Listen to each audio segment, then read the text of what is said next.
يا أيها الذين آمنوا أطيعوا الله وأطيعوا الرسول ولا تبطلوا أعمالكم. نحمده ونستعينه ونستغفره ونعوذ بالله من شرور أنفسنا وسيئات أعمالنا. من يهده الله فلا مضل له ومن يضلل فلا هادي له، وأشهد أن لا إله إلا الله وحده لا شريك له، وأشهد أن محمدًا عبده ورسوله أرسله بالحق بشيرا ونذيرا. يا أيها الذين آمنوا اتقوا الله حق تقاته ولا تموتن إلا وأنتم مسلمون. يا أيها الناس اتقوا ربكم الذي خلقكم من نفس واحدة وخلق منها زوجها وبث منهما رجالا كثيرا ونساء، واتقوا الله الذي تساءلون به والأرحام إن الله كان عليكم رقيبا. يا أيها الذين آمنوا اتقوا الله وقولوا قولا سديدا يصلح لكم أعمالكم ويغفر لكم ذنوبكم، ومن يطع الله ورسوله فقد فاز فوزا عظيما. أما بعد فإن خير الحديث كتاب الله، وخير الهدي هدي محمد صلى الله عليه وسلم، وشر الأمور محدثاتها، وكل محدثة بدعة، وكل بدعة ضلالة، وكل ضلالة في النار. أعوذ بالله من الشيطان الرجيم. بسم الله الرحمن الرحيم. قاف والقرآن المجيد بل عجبوا أن جاءهم منذر منهم فقال الكافرون هذا شيء عجيب. أإذا متنا وكنا ترابا ذلك رجع بعيد قد علمنا ما تنقص الأرض منهم وعندنا كتاب حفيظ بل كذبوا بالحق لما جاءهم فهم في أمر مريج. أفلم ينظروا إلى السماء فوقهم كيف بنيناها وزيناها وما لها من فروج والأرض مددناها وألقينا فيها رواسي وأنبتنا فيها من كل زوج بهيج تبصرة وذكرى لكل عبد منيب. قال الله جل وعلا في كتابه العزيز: فأعوذ بالله من الشيطان الرجيم وأنكحوا الأيام منكم والصالحين من عبادكم وإمائكم. وقال النبي صلى الله عليه وسلم: سبعة يظلهم الله في ظله يوم لا ظل إلا ظله. الحدیث. تمام تعریفیں، بزرگی، بڑائی ایک اللہ وحدہ لا شریک کے لیے لائق اور زیبا ہے، جس نے اس کائنات کو بنایا اور اس کا نظام، ملکیت، بادشاہت سب اسی کے قبضے میں ہے. اس کے بعد بے شمار انگنت لامحدود درود و سلام ہو آخری پیمبر محمد مجتبیٰ مصطفیٰ صلی اللہ علیہ وسلم پر، جنہوں نے اپنی امت کے نوجوانوں کو خصوصاً دین پر ثابت قدم رہنے کی، قائم و دائم رہنے کی تلقین کی ہے. معزز حاضرین، نوجوان یہ نوجوانی زندگی کا ایک اہم مرحلہ ہے. زندگی کے کئی مراحل ہیں: بچپن، لڑکپن، جوانی، اڈھیر عمر، بڑھاپا. اس میں یہ جو نوجوانی کا مرحلہ ہے بہت ہی اہم مرحلہ ہے شریعت کی نظر میں. کل قیامت کے دن اللہ تعالی ہر انسان سے 5 سوالات کریں گے، جس میں سے 2 سوال انسان کی عمر سے متعلق ہوں گے. عن عمرہ فیما افناہ، اپنی عمر کے بارے میں کہ اس عمر کو کہاں لگایا. وعن شبابہ فیما ابلاہ، عمر میں تو بچپن سے لے کر بڑھاپا آ گیا، مگر خصوصی سوال ہوگا اس مرحلے کے تعلق سے جو نوجوانی کا مرحلہ ہے. وعن شبابہ فیما ابلاہ، کہ نوجوانی کہاں گزاری، اپنی نوجوانی کیسے صرف کی. نوجوانی یہ ایک ایسا مرحلہ ہے جس میں انسان ہر طرح سے صحت مندی اور فراغ پا کر اس مرحلے میں رہتا ہے. انسان بچپن میں تو انسان عاجز ہوتا ہے، اس کے اندر قوت نہیں ہوتی ہے، طاقت نہیں ہوتی ہے، اور اسی طرح سے اس کے اندر وہ مائنڈ سیٹ اپ بھی نہیں ہوتا ہے. بڑھاپے کے اندر بھی معاملہ ایسا ہے کہ انسان کے پاس عقل تو بہت زیادہ ہوتی ہے، تجربہ بہت زیادہ ہوتا ہے، مگر کرنے کے لیے طاقت نہیں ہوتی ہے اس کے پاس۔ مگر یہ نوجوانی کا مرحلہ ایسا ہے کہ اس کے پاس عقل بھی ہوتی ہے، تجربہ بھی ہوتا ہے، اور طاقت بھی ہوتی ہے، قوت بھی ہوتی ہے۔ اسی لیے کل قیامت کے دن اس مرحلے کے لیے خصوصاً سوال کیا جائے گا۔ معزز حاضرین، نوجوانی یہ ایک ایسا مرحلہ ہے کہ اس مرحلے میں انسان اللہ تعالیٰ سے زیادہ قریب ہو سکتا ہے۔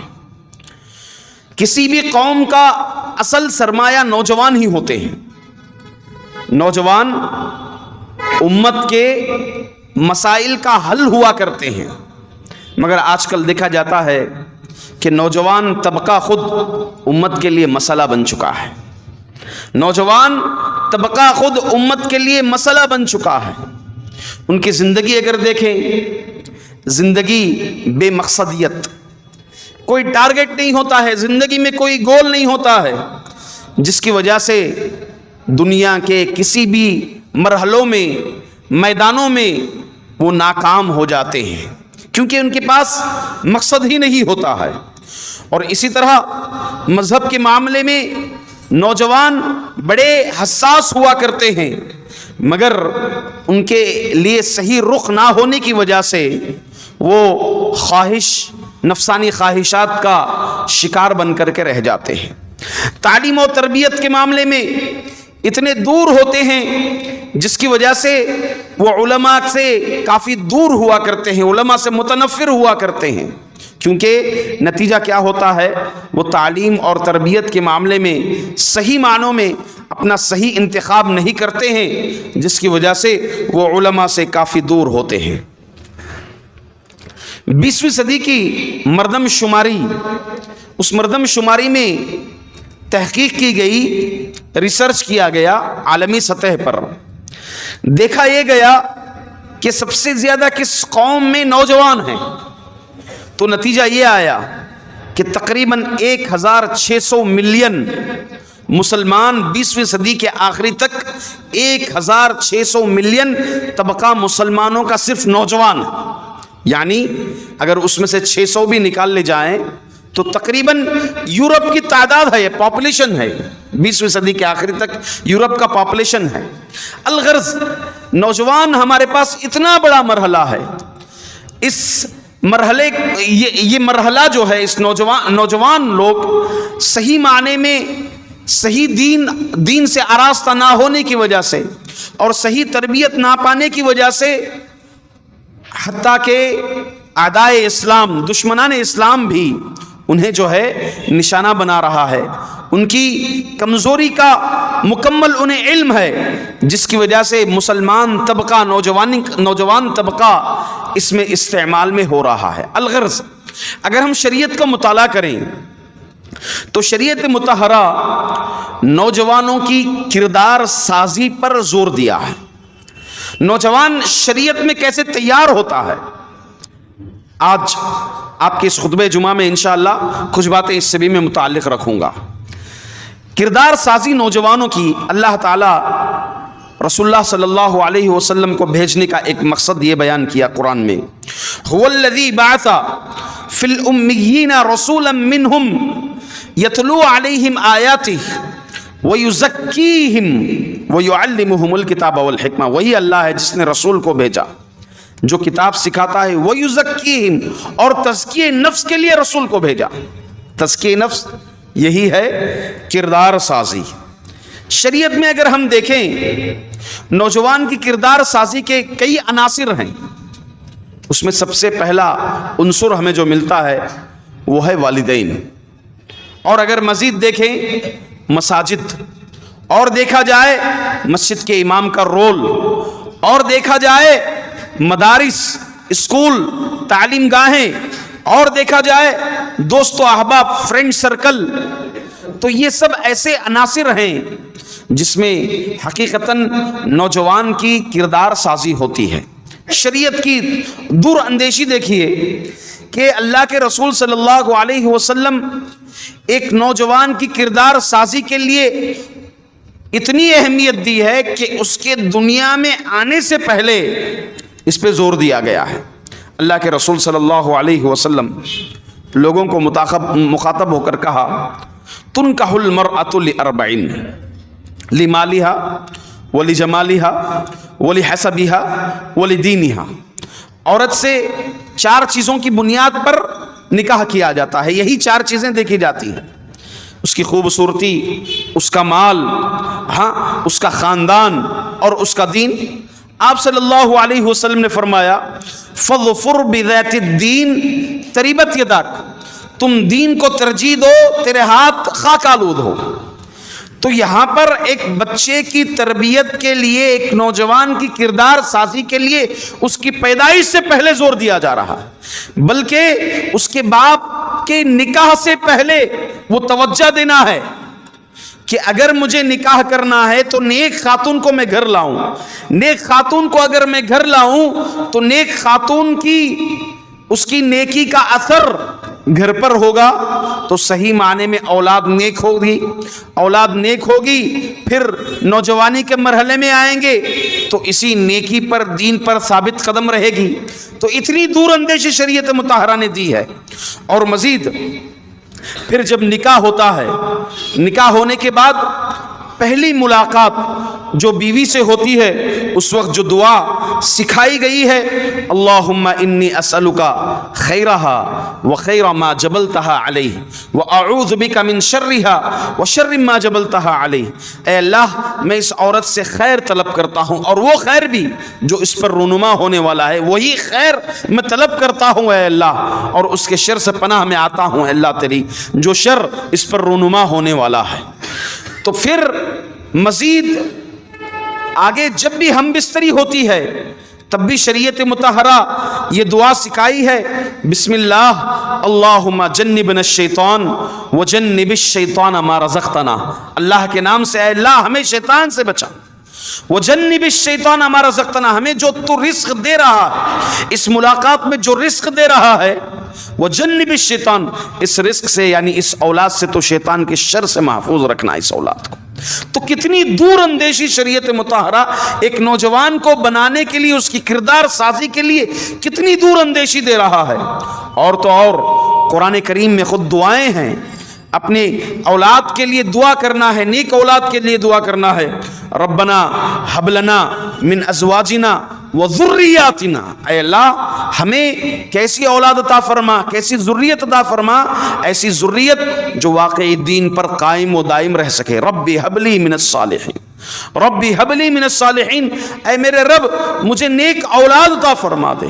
تو کردار سازی پر شریعت مطہرہ کی دور اندیشی یہ ہے۔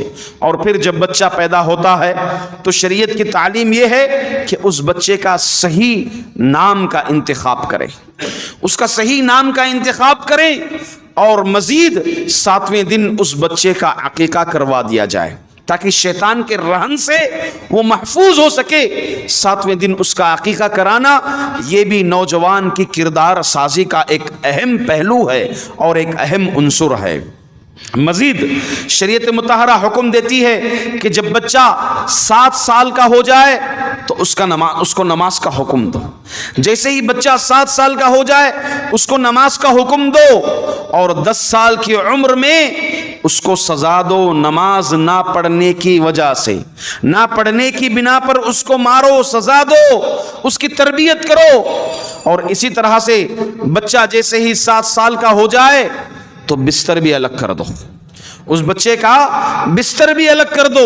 یہاں تک شریعت مطہرہ کی تعلیم ہے، تربیت ہے ایک نوجوان کو بنانے کے لیے۔ مزید شریعت مطہرہ یہ بھی حکم دیتا ہے کہ وہ جیسے ہی سن شعور کو پہنچ جائے تو اس کو اسلامی تعلیمات اور اسلامی احکامات سکھائے جائیں، اسلامی تعلیمات اور اس کو اسلامی احکامات سکھائی جائے۔ قرآن کریم حکم دیتا ہے، یا ایھا الذین آمنوا لیستأذنکم الذین ملکت ایمانکم والذین لم یبلغوا الحلم منکم 3 مرات، اے مومنو چاہیے کہ اجازت طلب کرے. لیستأذنکم الذین ملکت ایمانکم. کون؟ وہ جو نوکر چاکر غلام ہیں، جب آپ کے گھر آ رہے ہیں تو وہ اجازت طلب کریں، اجازت مانگے. اسی طرح سے سن شعور کو پہنچ گئے ہیں، بلوغت کے قریب آ رہے ہیں بچے، ان کو بھی گھر میں ایسے 3 اوقات میں نہ لائیں جو باہر کے بچے ہیں. دیگر بچے اجازت طلب کریں، وہ بھی گھر میں آ رہے ہیں، بغیر اجازت کے وہ گھر کے اندر نہیں آ سکتے ہیں.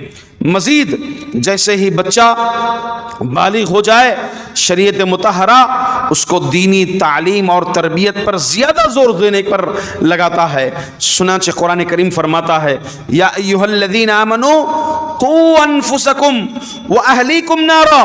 اے مومنو، تم اپنے آپ کو بھی جہنم کی آگ سے بچاؤ اور اپنے اہل کو بھی، اپنے اولاد کو بھی تم جہنم کی آگ سے بچاؤ. جہنم کی آگ سے بچاؤ کیسے؟ کہ صحیح معنی میں اس کی تعلیم دو، اس کو تعلیم دو، اس کو تربیت دو، دین سے اس کو آراستہ کرو، دینی تعلیمات اس کے ذہن میں لاؤ، دینی تعلیمات اور اسلامی احکامات کا اس کو پابند بناؤ. شریعت کی یہ تک بھی تعلیم ہے. مزید شریعت مطہرہ ثابت قدمی کے لیے، ایک تو بلوغت کو پہنچ گیا، بلوغت میں پہنچنے کے بعد اس کی ثابت قدمی کے لیے دعا کرو. وَأَصْلِحْ لِي فِي ذُرِّيَّتِي وَأَصْلِحْ لِي فِي ذُرِّيَّتِي. اے اللہ مجھے اور میری ذریت کو تو اصلاح یعنی ثابت قدم رکھ. اے اللہ دین پر ثابت قدم رکھنا.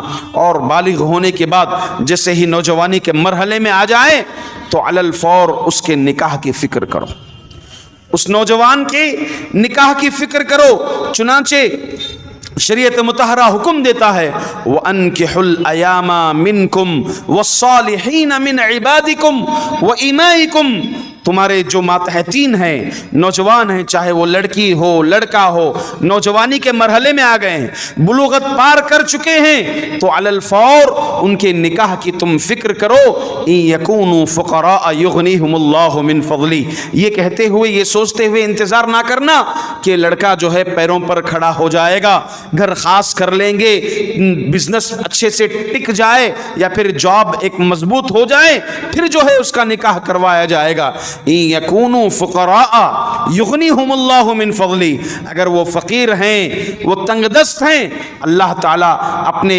فضل سے ان کو غنی کر دے گا، ان کو مالدار کر دے گا اللہ رب العزت. تو اس طرح سے نوجوان کی کردار سازی کا جو اہم عنصر ہے وہ ہے والدین. والدین اپنے بچوں کی صحیح تربیت کر کے ایک صحیح معنی میں نوجوان تیار کرے. اگر کسی معاشرے کے اندر، کسی محلے کے اندر، کسی خاندان کے اندر یا کسی گھر کا نوجوان بگڑا ہوا ہے تو اس کی بنیادی اور واحد وجہ ہے اس کے والدین. اس کی بنیادی اور واحد وجہ ہے اس کے والدین.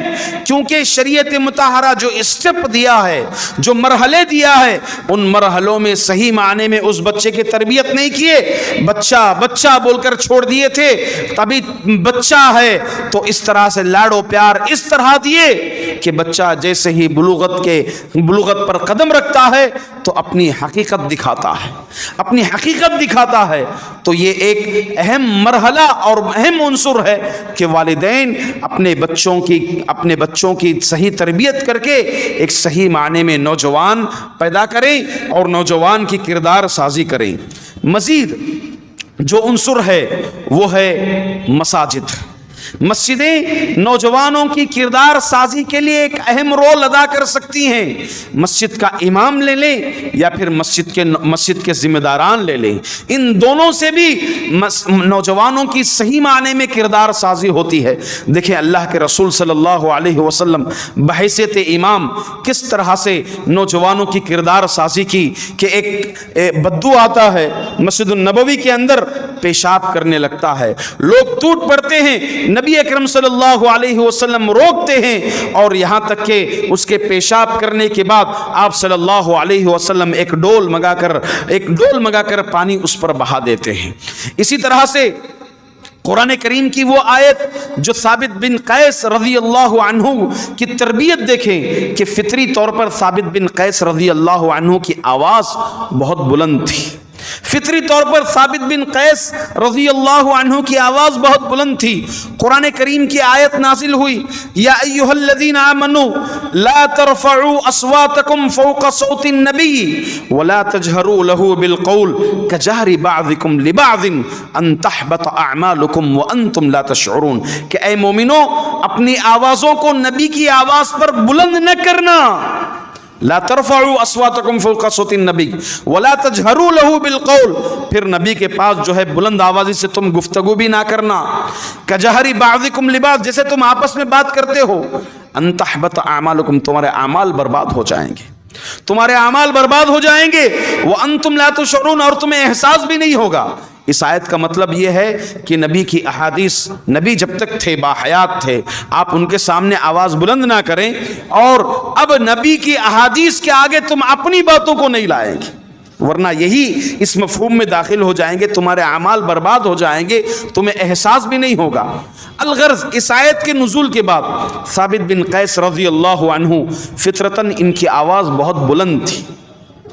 تو آپ رضی اللہ عنہ اس آیت کی نزول کے بعد اپنے گھر چلے گئے تھے.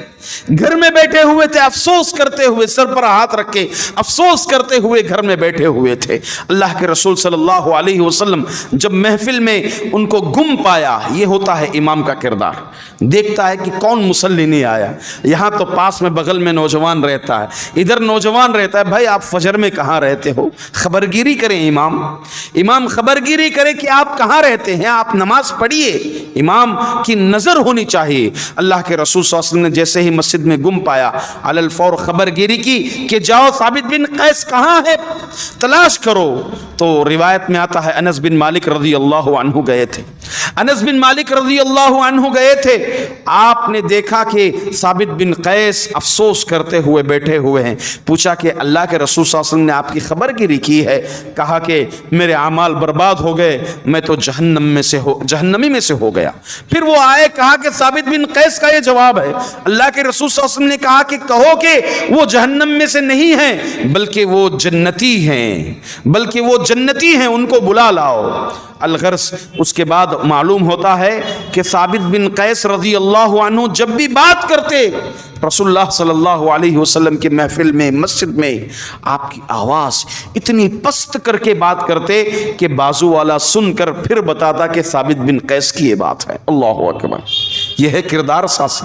اسی طرح دیکھیں اللہ کے رسول صلی اللہ علیہ وسلم بحیثیت امام کیسی تربیت کی کہ نماز پڑھ رہے تھے. راوی حدیث بیان کرتے ہیں کہ نماز چل رہی تھی، نماز میں کسی نے چھینک لیا تو علی الفور ایک آدمی نے یرحمک اللہ کہہ دیا. جیسے ہی نماز ختم ہوئی لوگ سب اس آدمی کو دیکھنے لگے، صحابہ سب. روایت میں آتا ہے وہ اپنے ران پر ہاتھ مارنا شروع کر دیے، اپنے آپ پر افسوس کرنے لگے کہ کیوں لوگ مجھے اس طرح سے دیکھ رہے ہیں. پھر نماز ختم ہو گئی. اللہ کے رسول صلی اللہ علیہ وسلم نے پوچھا کہ کون ہے وہ آدمی جس نے یرحمک اللہ کہا؟ راوی حدیث بیان کرتے ہیں، وہ آدمی بیان کرتا ہے، صحابی بیان کرتے ہیں کہ میں نے ایسا معلم کبھی نہیں دیکھا، اتنا اچھا معلم، رسول اللہ صلی اللہ علیہ وسلم جیسا استاد، مربی، معلم، امام میں نے کبھی نہیں دیکھا. آپ نے کہا کہ نماز میں صرف ذکر و اذکار و دعا ہوتے ہیں، یہ چیزیں نماز میں نہیں پڑھی جاتی ہیں. اللہ اکبر، اتنی پیاری نصیحت. تو امام کا رول نوجوانوں کو تیار کرتا ہے. اسی طرح مساجد کے ذمہ داران اور مسجدیں، ان کی بھی نظریں صرف مسجد کی حد تک، مسجد کے قالینوں پر، مسجد کے پنکھوں پر یا پھر وضو خانوں پر، دیگر چیزوں پر نہیں، بلکہ پورے محلے میں نظر ہونی چاہیے کہ کہاں کہاں نوجوان رہتے ہیں، کون نشے کی لت میں ڈوبا ہوا ہے، کون شراب میں ڈوبا ہوا ہے، کون جوئے میں پھنسا ہوا ہے، کون قرض میں ڈوبا ہوا ہے. تلاشیں، معلوم کریں کہاں بچے رہتے ہیں، ان کا مکتب کی، ان کی تعلیم کے لیے کیا راستہ اختیار کیا جائے. اس طرح سے نظر ہو. نبی اکرم صلی اللہ علیہ وسلم بحیثیت ذمہ دار، آپ نصیحت مسجد میں ہونے کے بعد ساتھ ساتھ آپ بازار کی بھی گشت لگایا کرتے تھے. بازار کی گشت لگایا کرتے تھے. آپ نے دیکھا کہ ایک نوجوان ڈیرا ڈالا ہوا بازار میں بیٹھا ہوا ہے, اناج کا ڈیرا ڈالا ہوا ہے, اوپر سوکھی سوکھی اناج ہے. اللہ کے رسول صلی اللہ علیہ وسلم اس ڈیرے کے اندر ہاتھ ڈالتے ہیں تو گیلی اناج کو نکالتے ہیں, پوچھتے ہیں یہ کیا ہے؟ کہتا ہے کہ اس دن جو بارش آئی تھی رات میں, اسی کی وجہ سے اناج گیلا ہوا ہے. تو اللہ کے رسول صلی اللہ علیہ وسلم نے کہا تم اس اناج کو اوپر کیوں نہیں رکھتے؟ تم اس اناج کو اوپر کیوں نہیں رکھتے تاکہ لوگ دیکھیں کہ آپ کے پاس ایسی بھی اناج ہے, یہ اناج بھی ہے, گیلی اناج بھی ہے آپ کے پاس. پھر آپ صلی اللہ علیہ وسلم نے فرمایا لیسا منا من غشنا, وہ ہم میں سے نہیں ہے جو ہمیں دھوکہ دیتا ہے, وہ مسلمانوں کا طریقہ نہیں ہے. یہ تھے اللہ کے رسول صلی اللہ علیہ وسلم بحیثیت ذمہ دار نبی اکرم صلی اللہ علیہ وسلم مسجد کے اطراف و اکناف بھی گشت لگاتے تھے اور لوگوں کی تربیت کرتے تھے. تو واقعی صحیح معنی میں یہ نوجوان کی کردار سازی کا ایک بہت بڑا عنصر ہے کہ مسجدیں نوجوانوں کو تیار کرتی ہیں, نوجوانوں کو بناتی ہیں یہ مسجدیں. مزید اس کے ساتھ ساتھ مدارس اور اسکول بھی یہ نوجوانوں کی کردار سازی کا ایک اہم عنصر ہے. حقیقتاً اگر دیکھا جائے آج کل کی جو تعلیم گاہیں ہیں, خصوصاً انگریزی تعلیم گاہیں, اسکولوں کی تعلیم, کالجوں کی تعلیم, جہاں پر صرف علم دیا جاتا ہے مگر تربیت کے نام پر کوئی چیز وہاں سے حاصل نہیں ہوتی. شرعی تربیت, دینی تربیت, اسلامی تربیت, یہ چیز آج کل اسکولوں میں, یہ چیز کالجوں کے اندر نہیں ملتی ہے. بلکہ معاملہ الٹتا ہے کہ بچوں کو اسکول بھی اگر بھیجا جاتا ہے تو ہوش کے ناخن لے کر کے انہیں جو ہے اسکول اور کالجوں کو بھیجنا پڑتا ہے, کیونکہ ایسے لوگ وہاں پر جمع ہوتے ہیں. دیکھا جاتا ہے اخباروں میں, حقیقت ہم سے زیادہ آپ واقف ہیں کہ اسکول کے 9th اسٹینڈرڈ اور 10th اسٹینڈرڈ کے جو اسکولوں میں چکر لگایا گیا تو بچوں کی بیگوں کے اندر ڈرگس ملے گئے. آج کل اسکول کے بچوں کی بیگوں میں جو ہے ڈرگس ملے ہیں, جیسا کہ اخبار میں آپ لوگ خود پڑھے ہیں اور اخبار دیکھے ہوئے ہیں. یہ حال آج کل اسکولوں کا ہے. اس کے علاوہ مدارس ایک ایسی جگہ ہیں جہاں پر حقیقی معنی میں نوجوانوں کی کردار سازی ہوتی ہے, جس میں استاد کا بہت ہی بڑا رول ہوتا ہے. استاد اپنی صرف تنخواہ کی حد تک نہیں بلکہ ایک شاگرد کی جو چھپی ہوئی صلاحیتیں ہیں, خفیہ صلاحیتوں کو پہچان کر کے اس کو اجاگر کریں تو حقیقی معنی میں نوجوان پیدا ہوتے ہیں. آج کل ہمارے مسلمانوں میں استاد کا یعنی حقیقی معنی میں ایک مربی کا فقدان ہے. ٹیچرس لائن میں ہمارے مسلمان بہت ہی کم ہوتے ہیں. نتیجہ یہ ہوتا ہے کہ مسلمان بچے جہاں دیگر اسکولوں میں جاتے ہیں تو وہاں پر ٹیچر, مربی مسلمان نہیں ہوتا. غیروں تلے جو ہے تربیت کیسے مل پائے گی, ان کی توحید کہاں سے بن پائے گی, کیسے عقائد, تناسخ ارواح کے عقائد, دیگر چیزیں جو کتابوں میں موجود ہیں وہی چیزیں بچوں کے ذہن میں ڈالی جاتی ہیں. اگر وہ بچے کو صحیح معنی میں مدرسے میں بھی اسکول میں بھی تعلیم نہ ملے, اس عنصر سے بھی خالی ہو, مسجد سے تو وہ دور ہی رہے گا, گھر میں بھی صحیح تربیت نہیں مل رہی ہے, تو نوجوان کے اوپر ہم کیا امید کر سکتے ہیں؟ ایسے نوجوان کے اوپر ہم کیا امید کر سکتے ہیں؟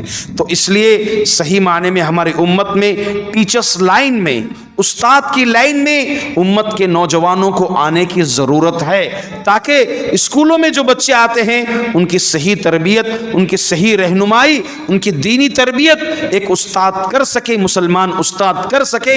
تو اس لیے اس میدان کی اشد ضرورت ہے. اللہ کے رسول صلی اللہ علیہ وسلم بحیثیت استاد آپ نے کیسے نوجوانوں کو تیار کیا. مصعب بن عمیر, علی بن ابی طالب رضی اللہ عنہما جیسا داعی, مبلغ اللہ کے رسول صلی اللہ علیہ وسلم کی تربیت میں تیار ہوئے, اور علی بن ابی عائشہ رضی اللہ عنہا, ابو ہریرہ, عبداللہ بن عباس, عبداللہ بن عمر رضی اللہ عنہما جیسے فقیہ پیدا ہوئے. اور اسی طرح سے آپ دیکھیں عمر بن خطاب, ابو بکر جیسے سیاستدان, اللہ اکبر, اللہ کے رسول صلی اللہ علیہ وسلم کے پاس تربیت پا کر کے پیدا ہوئے. زہد و تقوی میں اگر دیکھا جائے ابو الدرداء رضی اللہ عنہ, سلمان فارسی رضی اللہ عنہ جیسے, معاذ بن جبل رضی اللہ عنہم جیسے زہد و تقوی میں نوجوان تیار ہوئے۔ الغرض یہ ایک اہم عنصر ہے کہ ہم بچوں کو اگر ڈال رہے ہیں ان کی کردار سازی کا ہم پہلے ہی سے خیال کرتے ہوئے اسکول اور مدارس صحیح معنی میں ان کی کردار سازی کر سکتے ہیں۔ مزید نوجوان اپنا فرینڈ سرکل دیکھیں، اپنا فرینڈ سرکل جو اس کا دوستانہ، جس کو دوست بنا رہا ہے، دوستی کا حلقہ، ایسے یہ بھی ایک بہت بڑا عنصر ہے جس میں نوجوان تیار ہوتا ہے۔ آج کل نوجوان کسی سے دوستی کرتا ہے، مسلمان نوجوان، ایمان کے بیس پر نہیں، اخلاق کے بیس پر نہیں، عبادت کے بیس پر نہیں، بلکہ دوستی کی بنیاد اس کی ہوتی ہے یا تو سگریٹ پینے والا دوست ہوتا ہے، چوری کرنے والا دوست ہوتا ہے، لڑکی کو چھیڑنے والا دوست اس کے ساتھ میں مل جاتا ہے، یہ اس امر میں آگے بڑھتا ہے، یا پھر اسی طرح سے یہ جو آئیڈیل تیار کرتا ہے، اپنا دوست جو تیار کرتا ہے، ایسے دوستوں کو اس بیس پر تیار کرتا ہے، گانے سننے کے لیے، فلمیں دیکھنے کے لیے دوستوں کا انتخاب کرتا ہے۔ حقیقت میں اگر دیکھا جائے تو وہ اس کا دوست نہیں بلکہ وہ دنیا اور آخرت کا دشمن ہے۔ آپ نوجوان نشے کی لت میں لگتا ہے، شروعات بیڑی سگریٹ سے ہوتی ہے، پھر دھیرے دھیرے شراب پر جاتا ہے، شراب سے ہوتے ہوتے وہ جاتا ہے ڈرگس کے معاملے میں۔ جو ڈرگس کا شکار ہو گیا نوجوان، خود تباہ برباد، خاندان کو برباد کر دے گا، گھر کو تباہ کر دے گا۔ ڈرگس کے لت میں آ کر ڈرگس کی طلب اس کو اس طرح ہو جاتی ہے کہ پیسے مطلوب ہوتے ہیں، پیسہ جب نہیں ملتا ہے تو اپنے ماں کو قتل کرنے تیار ہو جاتا ہے، باپ کو قتل کرنے تیار ہو جاتا ہے، خاندان کو تباہ کرنے، معاشرے کو برباد کرنے کے لیے تیار ہو جاتا ہے، صرف اپنے اس ڈرگس کی لت کو مکمل کرنے کے لیے، اپنے اس نشے کو مکمل کرنے کے لیے۔ تو اسی لیے صحیح معنی میں اپنی دوستی کا انتخاب کریں۔ حقیقت میں یہ دشمن ہے۔ اللہ تعالیٰ نے فرمایا الاخلاء یومئذ بعضهم لبعض الا المتقین۔ جو دوست، جگری دوست ہیں دنیا میں، جگری دوست کس بیس پر بنے؟ نشہ حاصل کرنے کے لیے، فلمیں دیکھنے کے لیے، چوری کرنے کے لیے تم نے یہاں دنیا میں دوستی بنائی، کل قیامت کے دن آپس میں جگری دشمن ہوں گے۔ جیسے جگری دوست تھے، الاخلاء یومئذ بعضهم لبعض عدو الا المتقین۔ اگر تقوی کی بیس پر دوستی کریں گے، دین کی بیس پر دوستی کریں گے، اخلاق کے بیس پر دوستی کریں گے اس دنیا میں، کل قیامت کے دن وہی دوستی کام آئے گی۔ یہ دوستی جو نشے کی، فلموں کی اور اسی طرح سے برائیوں کی بیس پر جو دوستی کیے، یہ دوستی کبھی کام نہیں آئے گی۔ اسی طرح نوجوان آج کل اپنا وقت ضائع کر رہا ہے لغویات میں، فضولیات میں، مقصد ہی نہیں ہے اس کی زندگی میں، ٹارگٹ ہی نہیں ہے، بس چاہتا ہے ابھی مغرب سے عشاء ہے میرے پاس، میں کیسے بھی ٹائم پاس کروں، کسی ہوٹل دوست کو کال کر لیا، ہوٹل میں جا کر بیٹھ گیا گپ شپ کرتے ہوئے، ہاں پھر وہ سگریٹ پر آمدہ کیا، سگریٹ پینے لگ گیا، عادت سی بن گئی، اپنا وقت ضائع کر رہا ہے، مقصد ٹارگٹ نہیں بنا رہا ہے۔ اللہ رب العزت قرآن کریم میں فرماتے ہیں قد افلح المؤمنون الذین هم فی صلاتهم خاشعون والذین هم عن اللغو معرضون۔ وہ مومن کامیاب ہو گئے جو اپنی نمازوں میں خشوع حاصل کرتے ہیں اور جو لغو سے، لغویات سے، لغو کس کو کہتے ہیں؟ جس میں نہ دنیا کا فائدہ ہے نہ دین کا فائدہ ہے، اس کو لغو کہتے ہیں۔ نہ دنیا کا فائدہ، نہ دین کا فائدہ، نہ آخرت کا فائدہ، اس کو لغو کہتے ہیں۔ ایسے لغویات سے جو اعراض کرتے ہیں وہی نوجوان، وہی لوگ کامیاب ہو گئے، وہی مومن کامیاب ہو گئے۔ آج فضولیات میں ہمارا نوجوان لگا ہوا ہے۔ قرآن کریم فرماتا ہے اعلموا انما الحیات الدنیا لعب ولہو وزینۃ وتفاخر بینکم وتکاثر فی الاولاد۔ قرآن کہتا ہے کہ جان لو یہ دنیا، انما اعلموا انما الحیات الدنیا، یہ دنیاوی زندگی کھیل کود ہے، کھیل کود ہے، لعب ولہو وزینہ، زینت ہے، وتفاخر بینکم، اور آپس میں فخر ہے، وتکاثر فی الاولاد، اور اولاد کی زیادتی پر مبنی ہے، خاندان کی زیادتی پر۔ حقیقت میں اگر دیکھا جائے تو بعض مفسرین نے کہا کہ یہ زندگی کے مرحلے ہیں، کیونکہ بچپن لعب، لہو و لعب، بچے کو صرف کھیل کود کے علاوہ کوئی اور چیز سمجھ میں نہیں آتی، کھیل کود کے علاوہ کوئی اور چیز سمجھ میں آئے تھے۔ نوجوان زینہ، صرف زینت کو اپناتا ہے۔ دیکھیں نوجوان آئینے کے سامنے کھڑ جائیں، ہاں کسی کو آئیڈیل بنا لے، کسی ایک کو آئیڈیل بنا لیا، اس کی طرح مکمل اوپر سے لے کر نیچے تک ڈھانچنے کی کوشش کرتا ہے۔ اس کے بال دیکھیں، اعوذ باللہ، اس کے بال دیکھیں کہ ادھر سے منڈے ہوئے ہیں اور بیچ میں کچھ چھوڑا ہوا ہے۔ حقیقت میں اگر دیکھا جائے، تاریخ کا مطالعہ کریں، حقیقت میں گدھوں کے بال اس طرح کاٹے جاتے تھے، میں واللہ بتا رہا ہوں، مذاق نہیں کر رہا ہوں۔ گدھوں کے بال اس طرح کاٹے جاتے تھے کہ ایک طرف پوری طرف مکمل منڈوا دیا جاتا اور درمیان میں جو چھوڑ دیا جاتا تھا وہ گدھوں کے بال کاٹے جاتے تھے۔ آپ تاریخ کا مطالعہ کریں۔ ہاں آئیڈیل بنایا ہوا ہے، ایسا آئیڈیل کہ لباس میں بھی مکمل فالو کرتا ہے۔ ہاں کہیں سے اپنے کپڑوں کو پھاڑ لیا، ادھر سے پھاڑ لیا، ادھر سے پھاڑ لیا، اور اس کو ایک فیشن مان کر کے چلتا ہے۔ گھٹنے کے پاس اپنی پینٹ کو پھاڑ لیا اور اس کو ایک فیشن مان کر کے چلتا ہے۔ کیوں؟ چونکہ اس نے جو آئیڈیل تیار کیا ہے اپنے لیے، وہ غیر کو تیار کیا ہے، کسی فلمی اسٹار کو، کسی کرکٹر کو، کسی ماڈل کو، یا پھر کسی بڑے امیر آدمی کو دیکھ کر فالو کرتا ہے۔ وہ کون ہے؟ کیا حقیقت میں مسلمان؟ کیسے کیسے نوجوان ہیں ہمارے پاس، کتابیں اٹھائیے، ہم صرف کتابوں تک محدود کر دیے ہیں، کتابوں تک محدود کر دیے۔ صحابہ کی زندگی کو پڑھیے، اللہ کے رسول صلی اللہ علیہ وسلم کی زندگی، اس سے بہترین آئیڈیل دشمن گواہی دیتا ہے اس کی۔ دشمن گواہی دیتا ہے کہ دنیا جب سے قائم ہوئی ہے، اب سے تب تک آج تک ایسا آئیڈیل پیدا نہیں ہوا نبی کریم صلی اللہ علیہ وسلم جیسا۔ یہودی اس کی گواہی دیتا ہے۔ The 100 کتاب اٹھائیے، اس میں یہودی گواہی دے رہا ہے کہ محمد صلی اللہ علیہ وسلم جیسا آئیڈیل اور آپ کے جیسا ہیرو دنیا جب سے قائم ہوئی ہے اب تک ایسا ہیرو پیدا نہیں ہوا ہے۔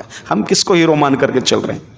اس کا گھر دیکھیں آپ، اس کے اخلاق دیکھیں آپ، اس کا کردار دیکھیں آپ، اس کا دین دیکھیں آپ، وہ کون سی نماز پڑھتا ہے، کون سا روزہ رکھتا ہے، جس کو آپ آئیڈیل مان کر کے اوپر سے نیچے تک ڈھانچہ بنائے ہوئے ہیں۔ ہاں آئینے کے سامنے کھڑے ہو کر کے اتنی دیر تک اپنے آپ کو تیار کرتے ہیں، اس آئیڈیل کی طرح چلنے کی کوشش بھی کرتے ہیں تو اس کی طرح حرکت کرنے کی کوشش بھی کرتے ہیں تو اس کی طرح۔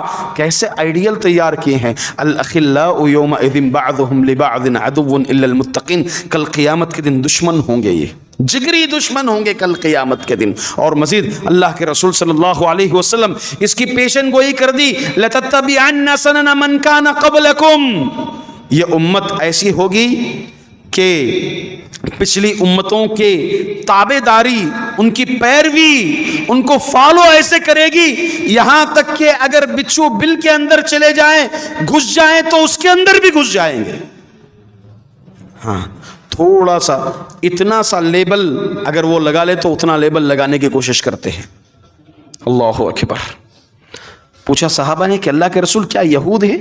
قال فمن، یہود نہیں تو اور کون؟ دیکھیں آج کل بالوں کے شیپ، حجام شاپوں میں جائیں، آپ نائی کی دکان جائیں، جو جتنے بھی ہیئر کٹ کے شیپس ہیں سب کے سب یہودیوں کی تصویریں لگے ہوئے ہیں۔ اللہ اکبر، یہودیوں کی تصویریں لگی ہوئے، کوئی ڈیزائن، کوئی لباس کا فیشن روما ہوتا ہے، ایجاد ہوتا ہے تو وہی یورپ سے مغربی تہذیب کلچر ہی جو ہے رونما ہو رہا ہے، اور اس کو جو ہے ہمارا نوجوان مکمل فالو کر رہا ہے۔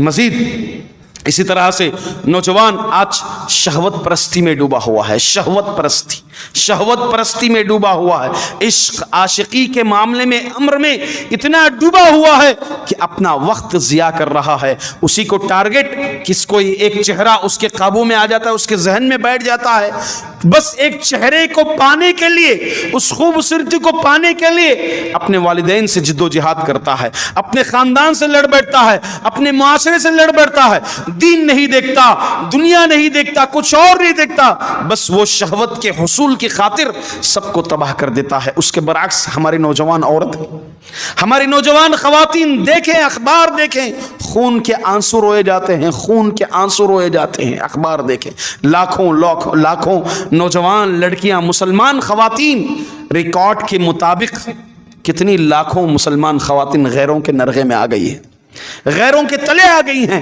غیروں کے نرغے میں آ گئی ہیں۔ یہ تو ریکارڈ کے مطابق، ان ریکارڈ اگر دیکھا جائے تو بنا نکاح کے، بنا کورٹ میرج کے پتہ نہیں کتنے خواتین، ہماری مسلمان خواتین ڈوبی ہوئی ہیں۔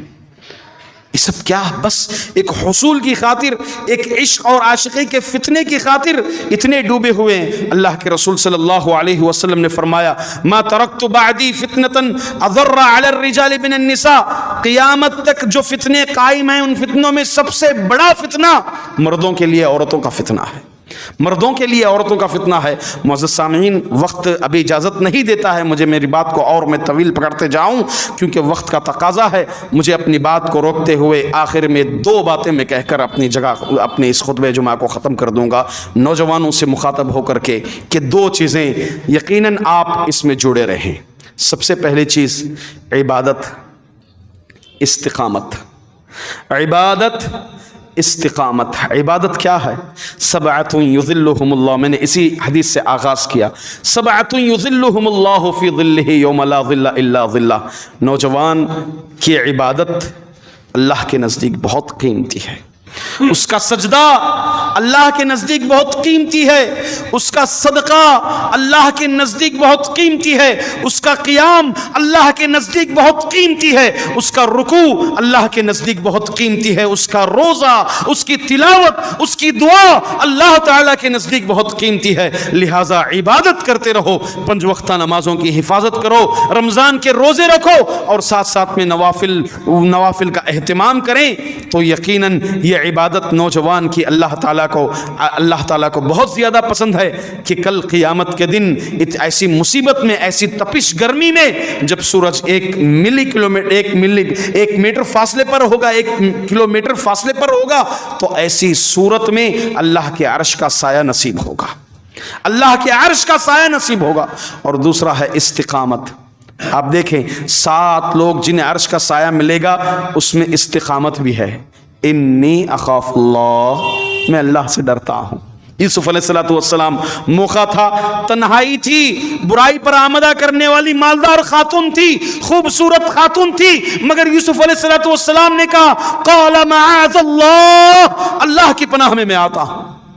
اور وہ حدیث جس میں 3 نوجوان پھنسے ہوئے تھے غار کے اندر، اس میں سے ایک نوجوان وہ بھی تھا جس نے واقعی اس کو موقع ملا تھا، خوبصورت خاتون تیار تھی، زنا کے لیے تیار تھی، مگر کہا انی اخاف اللہ، اللہ کا ڈر اس کے دل میں آ گیا، ثابت قدمی، استقامت۔ تو اسی طرح یہ برائی کے راستے ہیں میرے نوجوانوں، یہ برائی کے راستے ہیں، قدم قدم پر فتنے ہیں۔ آج نظر اٹھا کر نہیں چل سکتے، آج معاشرے میں نظر اٹھائیں گے تو گندی گندی پوسٹریں نظر آئیں گی، نظر اٹھائیں گے تو ننگی خواتین گزرتی ہوئی ہوں گی، نظر اٹھائیں گے تو برائیاں عام ہوگی، شراب کی دکانیں ہوں گی، سگریٹ پیتی ہوئے ہوں گے، چائے پر گپ شپ کرتے ہوئے کئی لوگ پائیں گے، مگر تم استقامت پہ رہنا، ثابت قدمی پہ رہنا، یہی چیز کل قیامت کے دن عرش کے نیچے جگہ دے گی ہمیں۔ اللہ تعالیٰ سے دعا ہے کہ اللہ رب العزت ہم تمام نوجوان امت کو دین پر قائم و دائم رہنے کی توفیق عطا فرمائے، اللہ ہمارے بچوں کی صحیح اسلامی تربیت کرنے کی ہم تمام کو توفیق عطا فرمائے، اللہ ہمارے بزرگوں کو صحیح رہنمائی کرنے کی توفیق عطا فرمائے، اماموں کو صحیح امامت کا رول ادا کرنے اور ذمہ داروں کو احساس ذمہ داری پیدا کرنے کے اللہ تعالیٰ توفیق عطا فرمائے۔ ہمیں جو مسلمان پریشان حال ہیں، اللہ تعالیٰ ان کی پریشانیوں کو دور عطا فرمائے، جو قرض میں ڈوبے ہوئے ہیں اللہ تعالیٰ حلال روزی کے دروازے ان کے لیے کھول دیں، اور حلال راستے اللہ تعالیٰ ادائیگی کے ان کے لیے کھول دیں۔ اقول قولی ھذا استغفر اللہ لی ولکم ولسائر المسلمین من کل ذنب۔ إن الحمد لله نحمده ونستعينه ونستغفره ونعوذ بالله من شرور أنفسنا وسيئات أعمالنا، من يهده الله فلا مضل له ومن يضلل فلا هادي له، وأشهد أن لا إله إلا الله وحده لا شريك له، وأشهد أن محمدا عبده ورسوله أرسله بالحق بشيرا ونذيرا، أما بعد فأعوذ بالله من الشيطان الرجيم، إن الله وملائكته يصلون على النبي يا أيها الذين آمنوا صلوا عليه وسلموا تسليما، اللهم صل على محمد وعلى آل محمد كما صليت على إبراهيم وعلى آل إبراهيم إنك حميد مجيد، اللهم بارك على محمد وعلى آل محمد كما باركت على إبراهيم وعلى آل إبراهيم إنك حميد مجيد۔ ربنا آتنا في الدنيا حسنة وفي الآخرة حسنة وقنا عذاب النار، ربنا ظلمنا أنفسنا وإن لم تغفر لنا وترحمنا لنكونن من الخاسرين، ربنا لا تؤاخذنا إن نسينا أو أخطأنا، ربنا ولا تحمل علينا إصرا كما حملته على الذين من قبلنا، ربنا ولا تحملنا ما لا طاقة لنا به، واعف عنا واغفر لنا وارحمنا، أنت مولانا فانصرنا على القوم الكافرين، اللهم أعز الإسلام الإسلام والمسلمين، اللهم أذل الشرك والمشركين، اللهم دمر أعداءك أعداء الدين، اللهم دمر ديارهم، اللهم شتت شملهم، اللهم فرق جمعهم، اللهم قتل شبانهم، اللهم يتم أطفالهم، اللهم مزقهم كل ممزق يا رب العالمين، اللهم اغفر للمؤمنين والمؤمنات والمسلمين والمسلمات، اللهم ألف بين قلوبهم، اللهم أصلح ذات بينهم وانصرهم على عدوك وعدوهم. عباد الله رحمني ورحمكم الله، إن الله يأمر بالعدل والإحسان وإيتاء ذي القربى وينهى عن الفحشاء والمنكر والبغي يعظكم لعلكم تذكرون. اذكروا الله يذكركم وادعوه يستجب لكم ولذكر الله أكبر والله يعلم ما تصنعون.